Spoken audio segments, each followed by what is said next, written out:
Bonjour, ici Enkidu, une fois n'est pas coutume, dirons-nous. Pour, en fait, même si je n'enregistre pas très souvent ce genre de vidéo, c'est encore moins le cas dans ce cas précis, puisque c'est pour la fin du site Scribé que j'enregistre ça. Scribé qui a changé de nom, qui s'appelle aujourd'hui, et pour encore quelques heures, l'Atelier des auteurs, mais qui va fermer. Et qu'est-ce que c'est encore ce site? C'est un site communautaire dans lequel moi je vais carrément parler au passé parce que c'est vraiment la fin, dans lequel on pouvait proposer des textes qui allaient être lus par d'autres membres de la communauté, éventuellement annotés, corrigés, enfin on pouvait proposer un texte en lecture pure et simple, les gens quand même pouvaient commenter, mettre des petits cœurs, etc.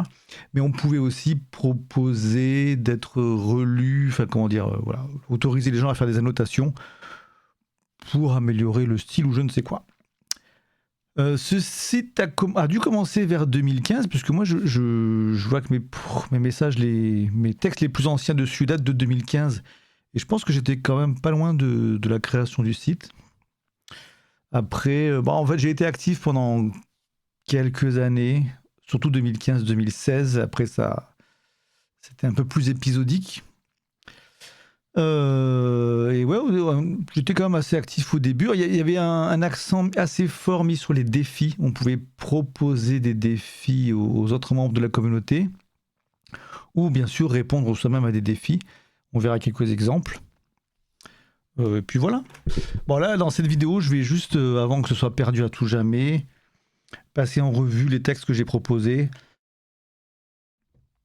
En toute humilité, hein, je dis pas que ça mérite d'être forcément enregistré pour une postérité éternelle, mais ça permet aussi de faire un petit point. Pour moi aussi, c'est intéressant, et de voir les commentaires, avec qui je communiquais à l'époque, etc. Peut-être qu'il y a parmi tout ça des gens que je recroiserai sur d'autres plateformes, etc. J'avais un peu essayé Wattpad, mais j'avais pas trop accroché. Il faut que je vois ce qui se fait aujourd'hui. Bon. Là, je suis sur la liste de mes œuvres, comme on dit.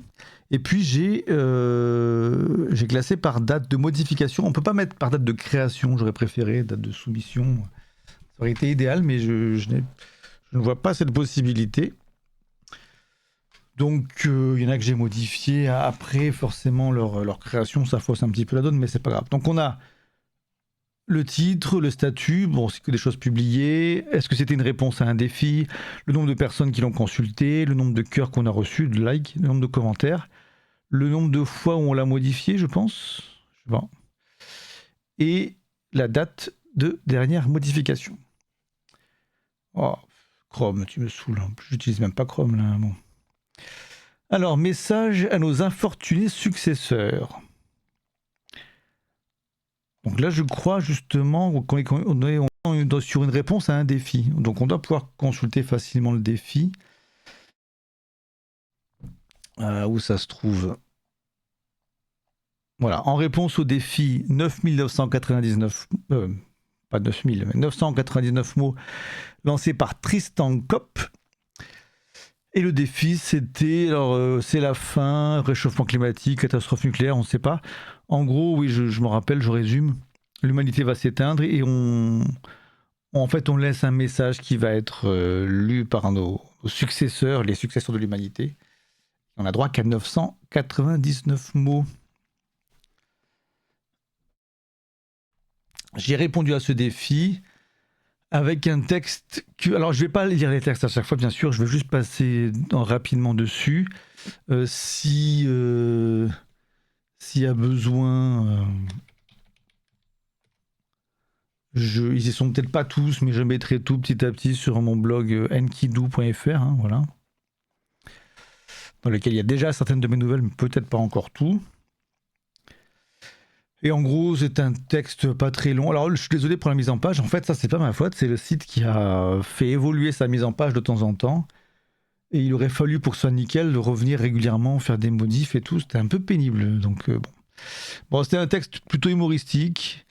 On a des commentaires par des gens qui ont quitté le site. Et du coup, ça finit avec des messages marqués auteur inconnu. Mais ouais, je me rappelle que la fin avait bien fait marrer les gens. Bon, c'est cool. C'est cool.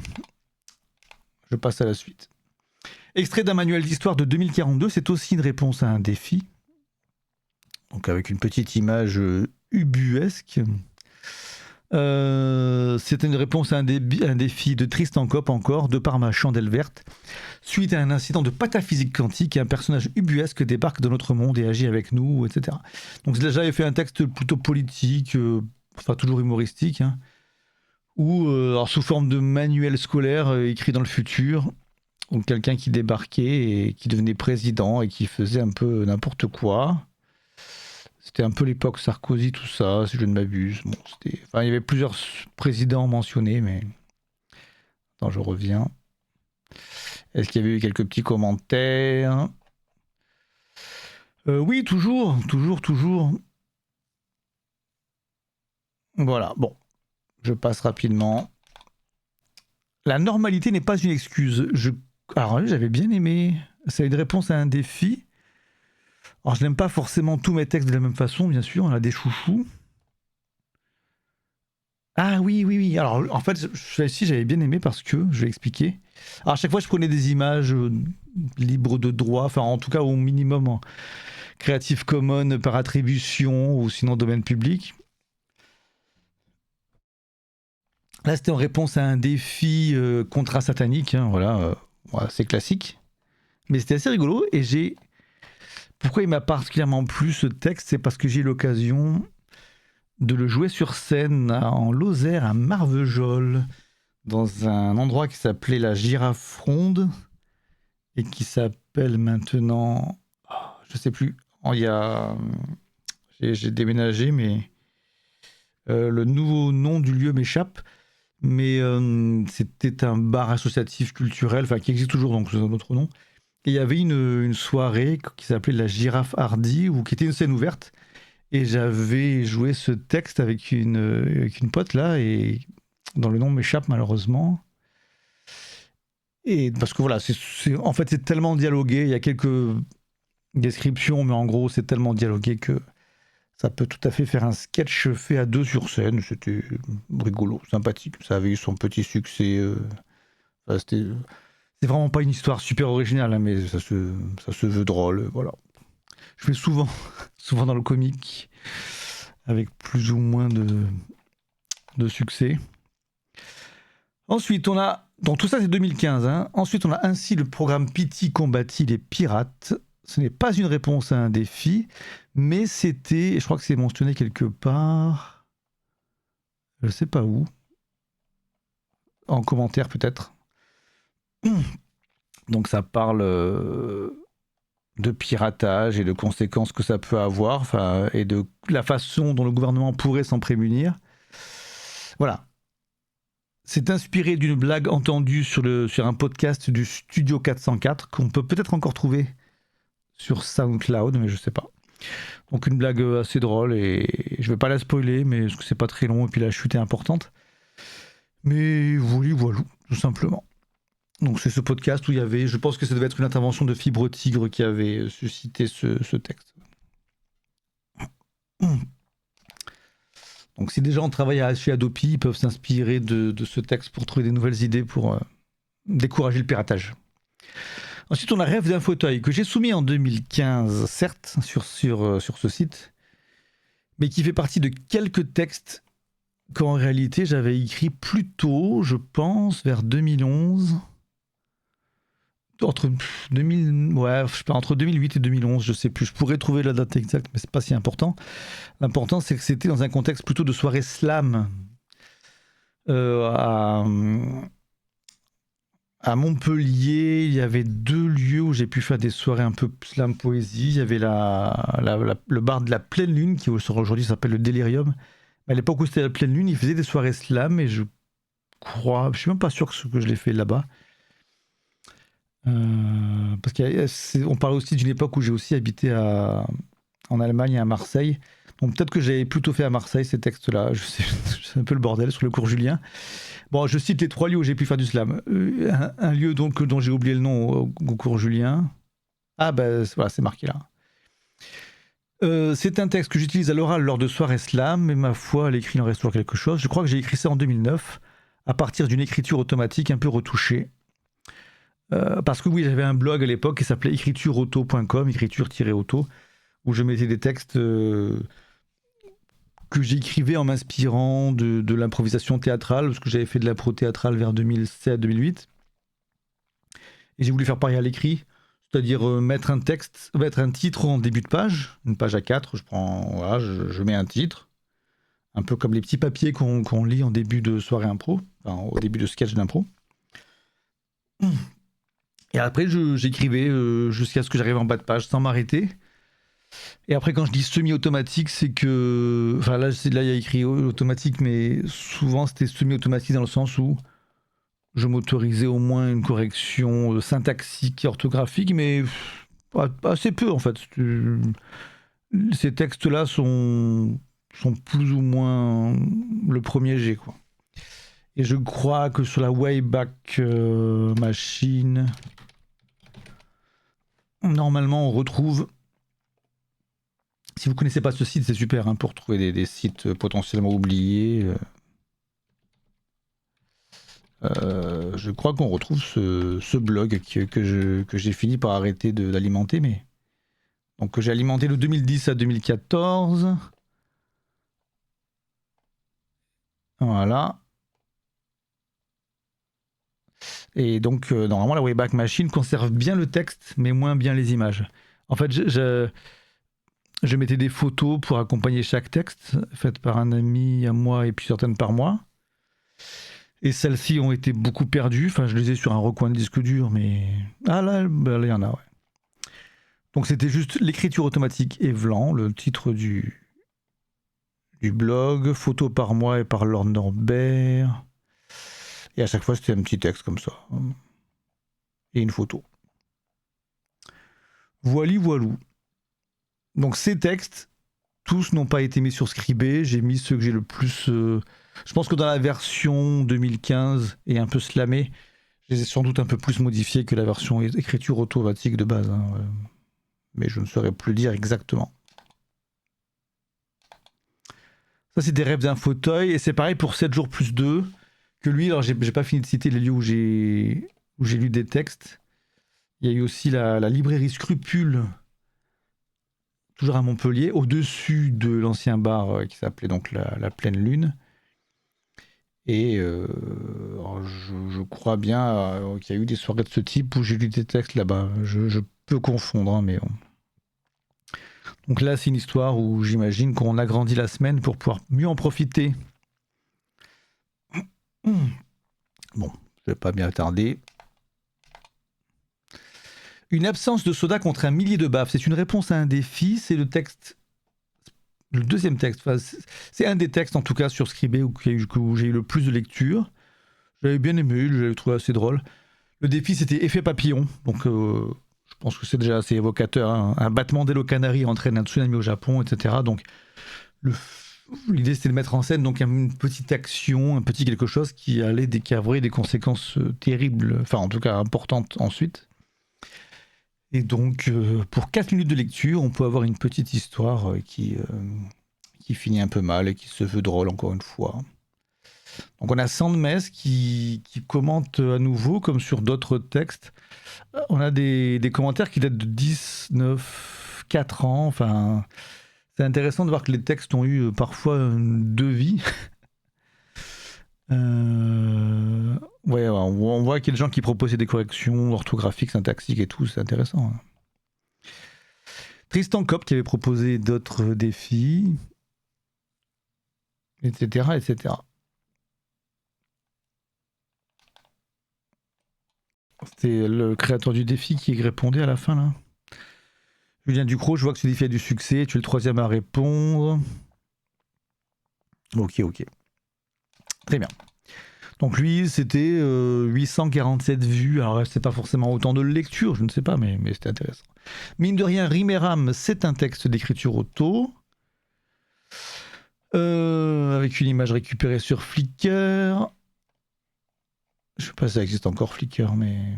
Donc ça c'est un petit texte sans prétention, sans promotion particulière qui a qui a été peu lu, mais ce n'est pas un de mes préférés, donc c'est pas grave. Repti, pilote et homme d'affaires, ça aurait pu être le début de la création d'un univers un peu science-fiction.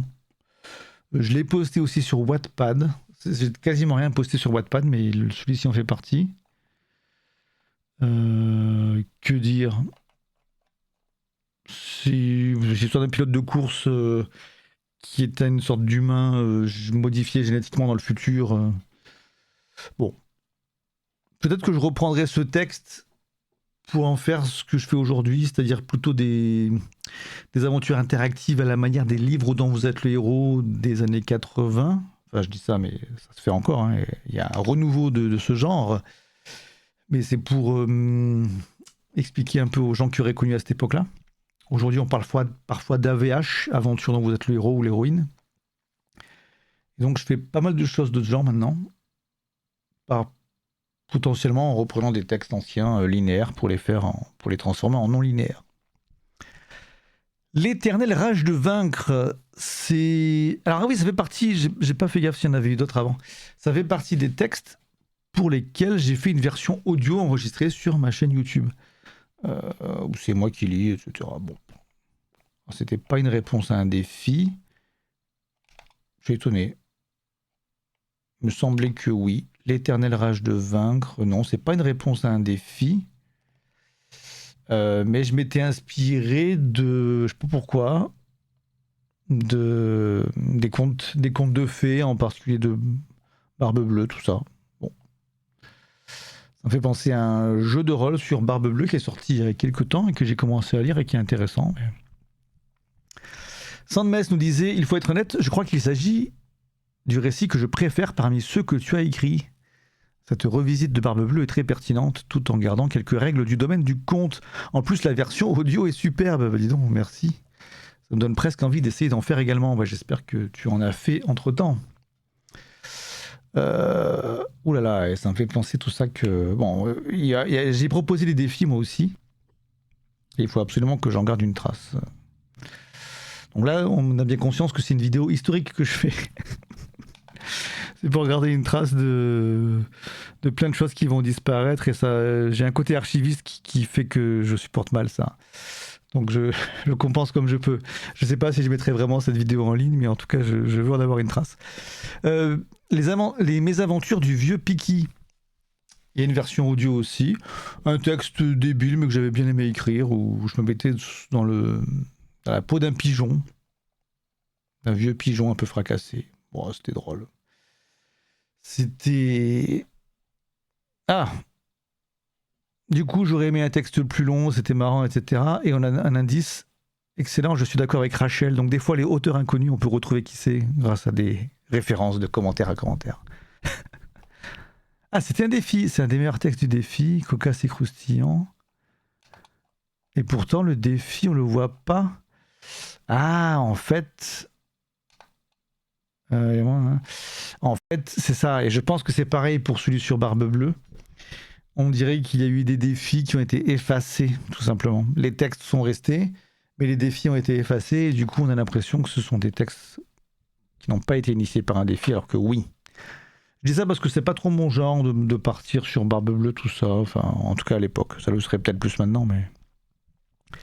Divine Vadrouille, chapitre 1. Alors ça, c'est beaucoup plus vieux que 2015, ça c'est clair. Je l'avais écrit à l'époque de MSN. Quand on avait un compte MSN, on pouvait faire un blog Microsoft. Ça n'a pas eu un succès fou, hein, c'était pire que Skyblog. Et j'avais écrit ce truc-là là-dessus. Donc là, on doit remonter à 2005, voire avant 2005, je pense, pour la première version. J'ai mis ça sur Wattpad aussi. Mais par contre, je l'ai mis, enfin vraiment, ouais, 0 commentaire, 0 like. Je l'ai vraiment mis comme ça, sans du tout en parler, sans répondre à un défi, rien du tout. Bon, c'est... Alors, qu'est-ce que c'est? 2 mots quand même sur ce que c'est. C'est un début de roman médiéval fantastique, humoristique. Est-ce que je le continuerai un jour? J'ai du mal à enterrer les trucs. Quand je dis les trucs, parce que j'aime pas le mot projet, tout ça, mais... mes travaux non terminés, je pense qu'on en a toutes et tous en plus ou moins grand nombre sur notre discipline. Bon, je l'ai peut-être un petit peu trop à mon goût, c'est sûr, mais j'ai beaucoup de mal à enterrer les choses. J'aime bien les ressortir, même si ça doit être 10, 15, 20 ans après, ça me dérange pas, même pourquoi pas 40 ans. Je me dis toujours que je pourrais en faire quelque chose, donc on verra. L'idée fixe, texte rédigé en 10 minutes pendant un speedwriting organisé sur Scribé au sein du groupe suivant. Donc il y avait un groupe de speedwriting, c'était sympa, ouais, je me rappelle. Et une fois remaniée, cette nouvelle sera officiellement la première de mon année de Bradbury, année durant laquelle je compte bien écrire une nouvelle par semaine. J'en ai mis sur mon site Enkidu, donc ça c'était quelle année alors Ouais, 2016. L'année de Bradbury, j'ai pas fait 52 nouvelles, hein, mais j'en ai quand même fait pas mal, c'était utile, c'était intéressant. Il y a des gens qui font ça maintenant sur Discord, j'ai plus ou moins rejoint cette année, mais j'ai d'autres priorités malheureusement, mais j'ai écrit quelques nouvelles en cette année 2026 dans un contexte équivalent. Donc voilà, l'idée fixe, je sais plus de quoi ça parlait. Je vais pas me spoiler comme ça maintenant, je la relirai correctement. Mais bon, voilà, écrit en 10 minutes, c'était rigolo. Je devrais faire plus de... Sur Montpellier, là, j'organise des sessions où on écrit ensemble, côte à côte, sans contrainte particulière. C'est même pas des workshops ni des ateliers d'écriture, mais juste des moments où on se réunit pour écrire. Peut-être que je proposerai parfois des trucs de genre de speedwriting, ça peut être drôle. J'avais participé à un Nanovrimo où on faisait ça. Donc, puberté difficile en 2016 encore. Donc, est-ce que c'était un défi qui a disparu? Je ne sais pas, c'est bien possible. J'ai souvent participé à des défis sur Scribé quand même. Ok, donc encore une fois, je vais aller au plus vite et voir un peu les commentaires. Donc a priori la fin était un peu étonnante, bon tant mieux, c'est bien. Ça parle de problèmes d'ado. C'est fou, je vous jure que je ne vous rappelle pas du tout de quoi il s'agit. Et ça peut faire un peu bizarre comme concept de vidéo de passer rapidement sur des histoires que je ne relis pas du tout. Mais on l'a dit, c'est de l'archivage. Voilà. Puberté difficile. Au bout d'une simple pensée, en réponse au défi, écrivez la journée d'un fou qui a disparu. Donc c'est bien que je l'ai mis là dans la description. J'aurais dû le faire à chaque fois. Bon, tant pis. Donc j'ai écrit la journée d'un fou sur un texte court qui prend 2 minutes à lire. Ouais, je m'en rappelle vaguement. Ouais. Bon. Un monologue inhabituel est organisé autour d'une idée fixe. Ok. Bon, là-dessus, je suis évidemment un nulos comparé à Victor Hugo qui écrivait... c'est encore un peu différent, mais... Bon, genre le dernier jour d'un condamné et tout ça, mais je crois que c'est Hugo qui avait écrit un texte sur une personne qui était enterrée vivante. J'avais écrit un texte comme ça avant de lire la version d'Hugo, avant de connaître la version d'Hugo, et ça m'a remis à ma place, comme on dit. Donc évidemment, mais enfin bon, le but c'est quand même d'écrire soi-même pour s'amuser, hein, mais voilà. Apprivoiser. Est-ce que c'était une réponse à un défi? On ne le saura pas. Et on y retrouve Tonton Vladimir et auteur inconnu dans les commentaires. Je passe rapidement parce que je veux aller voir aussi après un... Ah, ça j'avais bien aimé ce texte. La libération, j'ai bien aimé. Non, je vais vite parce qu'il y a un défi très intéressant que j'avais lancé tous les ans pendant quelques années. Je me permets de dire qu'il est très intéressant parce que c'est pas mon idée. Donc là, on était sur le défi La vie est belle, le monde de la recherche a gagné, la mort est vaincue. Et j'ai écrit sur ce thème de la mort est vaincue en 2037. Et j'ai bien aimé cette réflexion sur l'avenir, un avenir utopique, peut-on supposer ou pas. Et ouais, c'est un texte que j'aime bien et sur lequel Sandmes on retrouve aux commentaires. Voilà, avec... bon, je vais pas le lire en entier tout de suite, mais un bon commentaire intéressant, constructif et nuancé. Je l'ai relu il n'y a pas si longtemps celui-ci. Ce texte-là, j'ai venu le revoir il y a quelques semaines. Ouais. Et Frédéric Lebloc, qui je pensais... Oui, c'est ça, est l'auteur du défi, hein, un défi lancé il y a 10 ans. Voilà. C'est cool. C'est un bon thème quand même. C'est un très bon thème. Très bon défi. Merci à Frédéric Lebloc. J'espère que je retrouverai tous ces gens d'une manière ou d'une autre. Ne rien attendre, c'est aussi une réponse à un défi. Ah oui, quelle pourrait être notre devise? Voilà, c'est très simple, un peu cheesy. Hein. Il y a une phrase de Rousseau que j'avais justement dans mon blog Microsoft sur le côté de la page, et une phrase de Marc Aurèle que j'aime bien aussi. Donc je m'étais imaginé une petite devise, mais ça n'a pas été... Enfin, je l'avais oublié 2 semaines après. Hein. C'est une réponse à un défi, mais pas véritablement un motto du quotidien. Au-delà de la chair, si défi il y eut, il a disparu. Ah, je tente une nouvelle connexion, rejet, échec, blocage brutal, j'encaisse. Un truc de hacking, ça me revient vaguement. Ouais. Lui, je ne l'ai pas relu récemment. Mais ça peut faire partie de choses que je reprends pour faire des histoires interactives. Parce que j'ai bien envie de faire du cyberpunk dans le genre. Sandmes qui a définitivement lu beaucoup de mes textes, donc je vais aller voir quand même. Hein, je vais ouvrir une fenêtre pour aller voir ce qu'il ou elle a fait quand même. J'avais dû en lire à l'époque, mais bon, même si c'est pas il y a 10 ans, il y a que 4 ans, mais j'ai quand même oublié. Ok. On est bientôt au bout. Au-delà de la chair, on vient de le faire. Spécimen de Cloupeidae. Est-ce que c'était un défi? Je sais plus. Je crois que oui, quand même. Je me rappelle assez bien de celui-ci. Je l'aime bien, mais je sais que c'est pompeux et... Enfin, faut aimer quoi, ce style qui cherche le style 19e siècle un peu comique. En fait, c'est une conférence, quoi. Quelqu'un qui parle d'un spécimen de poisson. Bon. J'aime bien ce genre. J'aime bien écrire ça. J'aime bien parfois relire ça. Mais je m'attends pas à ce que ça plaise tant que ça, quoi. Je sais pas. Je sais pas. Enfin, voilà. Ok. On arrive au bout de tout ça et je veux aller dans les défis pour voir mes défis proposés. Alors j'avais proposé...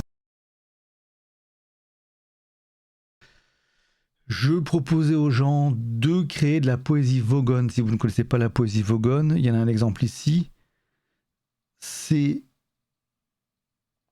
de la poésie un peu débile, humoristique, tirée de la trilogie en 5 volumes le guide du routard galactique par Douglas Adams. Voilà, c'est la version française, du coup, à l'origine c'est en anglais. Que dire? J'aime beaucoup ce type de poésie, donc j'en ai pas mal écrit, j'ai incité des gens à en écrire sur Scribd, mais aussi sur le site itch.io, dans lequel on peut faire des game jams, tout ça. Voilà, donc là il y a eu quelques réponses, pas beaucoup, mais on peut pas les voir rapidement là. Attends, comment on fait? 4 réponses, je peux pas cliquer dessus. Bon, tant pis. J'ai gardé normalement dans un coin. Celle-ci, je sais pas. Hein. Celle de Scribd, je suis pas sûr. Il y a beaucoup de poésie créée par d'autres personnes que j'ai gardées. J'en ai même parfois fait des enregistrements audio sur YouTube. Mais là, je sais pas. Ah voilà. Il y a Emilia. Attends, comment on fait? Amelia Everbrook qui en avait fait un. Alors, dans le doute, je vais faire une capture d'écran. Oh, c'est pas pratique ça. Voilà. Dans le doute, je prends tout ça. Voilà, c'est gardé. Je vais pas la lire maintenant, mais au moins j'en garde une trace. Et Cactus Land qui en a fait une aussi. Un peu plus dur à sauvegarder, mais on va le faire. Voilà, des éclats de teinte pourpre de parpaing. Voilà. Et bravo, quoi. Ça fait plaisir de voir d'autres auteurs et autrices de poésie vogone. Mes défis proposés, donc il y avait ça. Pourquoi j'en vois pas d'autres? Ah oui, parce que ça, c'est celui qui est actif. J'en avais d'autres que j'ai désactivés. Et on va venir à ceux que je voulais évoquer. Il y a un... Ah, je l'ai fait quelques années quand même. Bon, j'avais fait d'autres défis comme ondes et vibrations, l'objet ultime du voyageur du futur, lui, il n'a jamais eu de réponse. Enfin, on s'en fout. À partir de 2015 ou 2016, je crois, j'avais proposé un défi qui s'appelait l'intro horrible, inspiré de... Ah, je l'avais pas noté là. Ah mince, je sais plus. Je sais plus comment ça s'appelle, la version anglaise de ce truc. En général, je prends la peine de citer ce genre de source quand même. Là, j'ai un peu abusé là-dessus. Bon, dommage. Je retrouverai. C'est Adam Cadre qui a...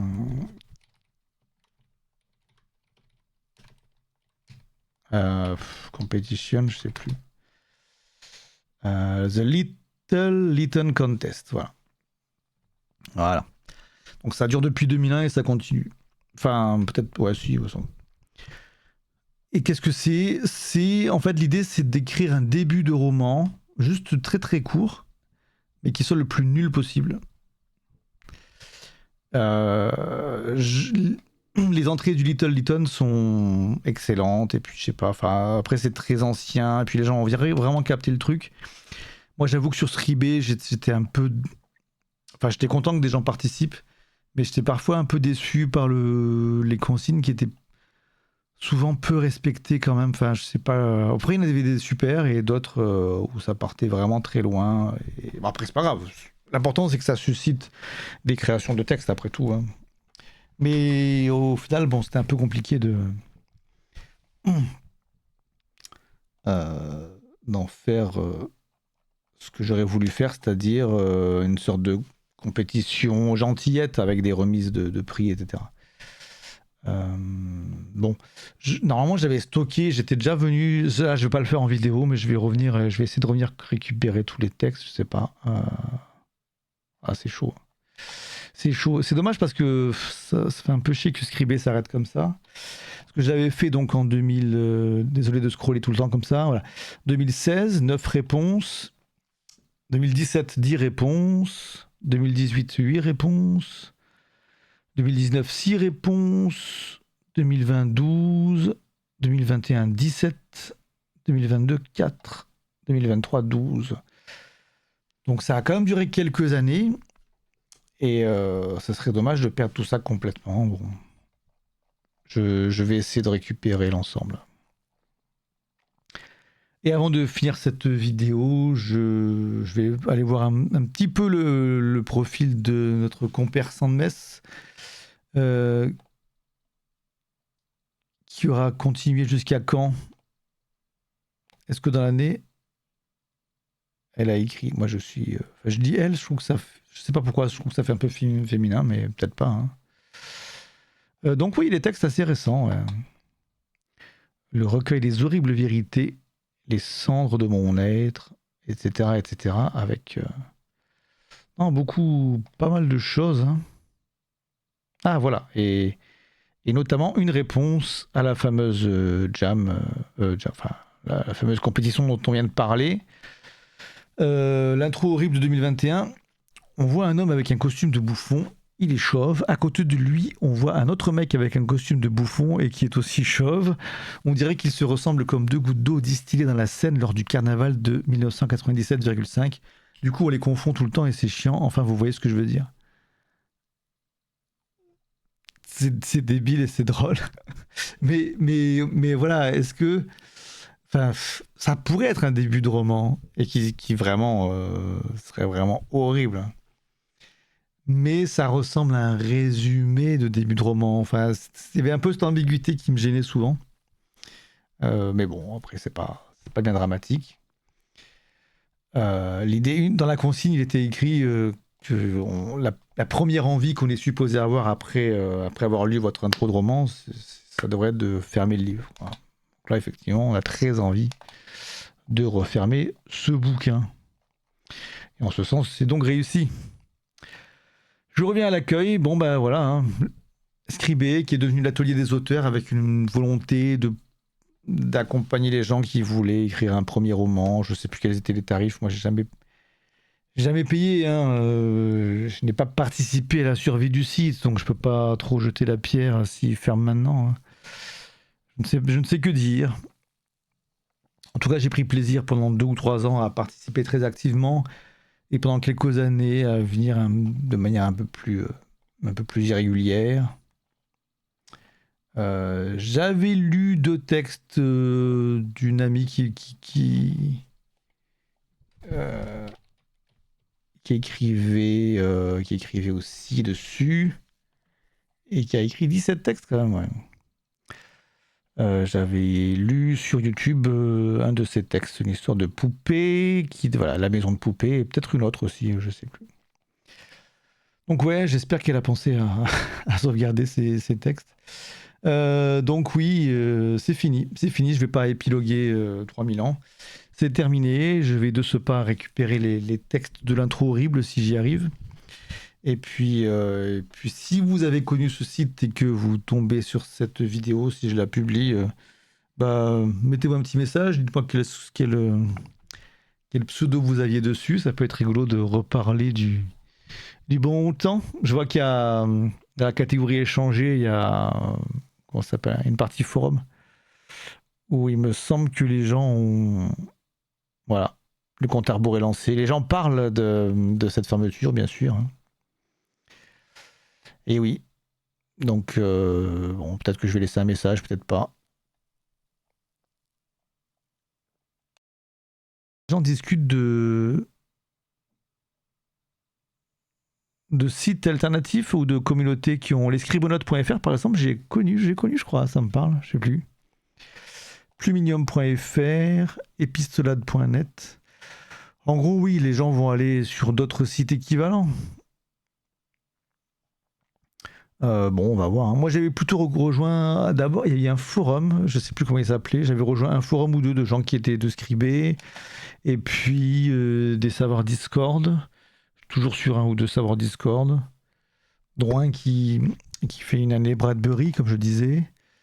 Donc, l'idée, c'est d'écrire une nouvelle par semaine pendant 1 an, etc., etc. Enfin, voilà. Allez, cette fois-ci, je vais arrêter. Et puis je vous dis à bientôt dans je ne sais pas combien de temps. Ciao.